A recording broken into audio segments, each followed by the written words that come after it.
meeting, and the first meeting I've had a chance to partake in, and it went well, and you said it kind of mirrors many of the other meetings around the state. It had.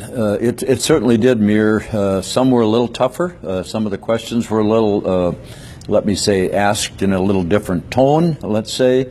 Tonight was really good. It was fun. I think they got a good understanding of the frustrations that we have as a state agency trying to follow and carry out the law. It's a difficult balancing act that we go through, and that's, at the end of the day, we hope we get it in balance.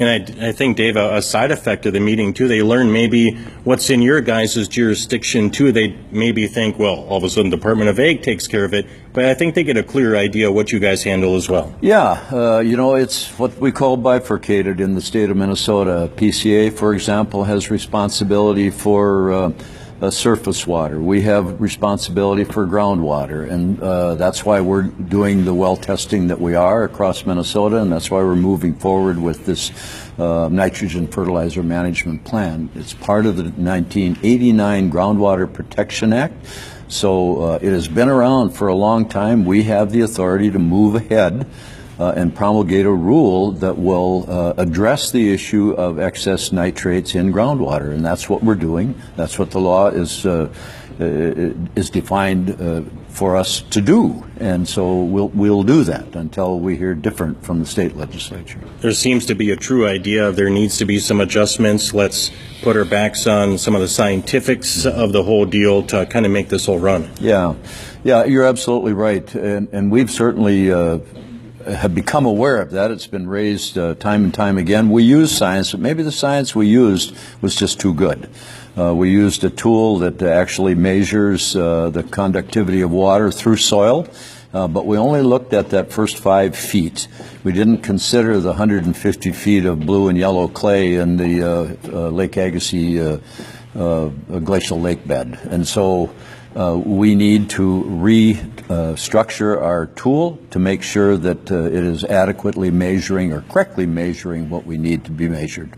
Dave, when it comes to dicamba, it seems like there's still, I learned a lot today from possible issues, possible concerns with it. I think there's still a lot to learn in this whole situation. Well, I think there is also, and I think the chemical companies and the seed companies have to understand that. I think it was a rather quick push to registration. EPA has to own some of it. We're going to wait and see, does leaf curl mean a loss in the productivity of that plant? I don't know yet, and so we're going to wait to determine that.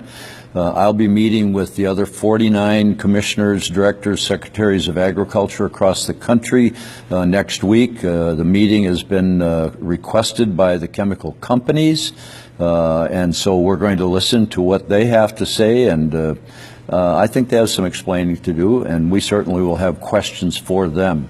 We can't sit around on our hands on this. Farmers need tools, but they need tools that they can count on. And unfortunately, dicamba is one right now that we're struggling with a little bit.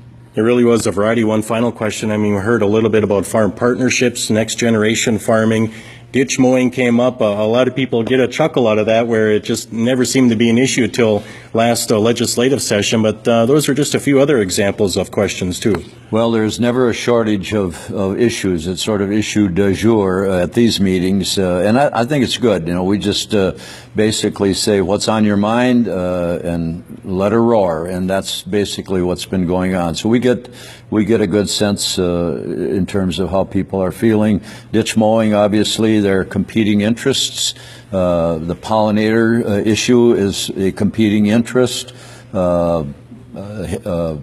Animals in ditches, birds, what have you. So we're making sure that mowing doesn't occur at a time when there's a hatch going on. And so we have all of those issues to balance. And the good news is that it's not on the Department of Agriculture, it's on the Department of Natural Resources and Minnesota Department of Transportation. I did notice today that there were state crews out spraying some Canadian thistle. And that was good news. I suspect that, we're at a point right now where it's not going to be harmful to anything. but unfortunately they probably have already gone to seed, and so that's the frustration.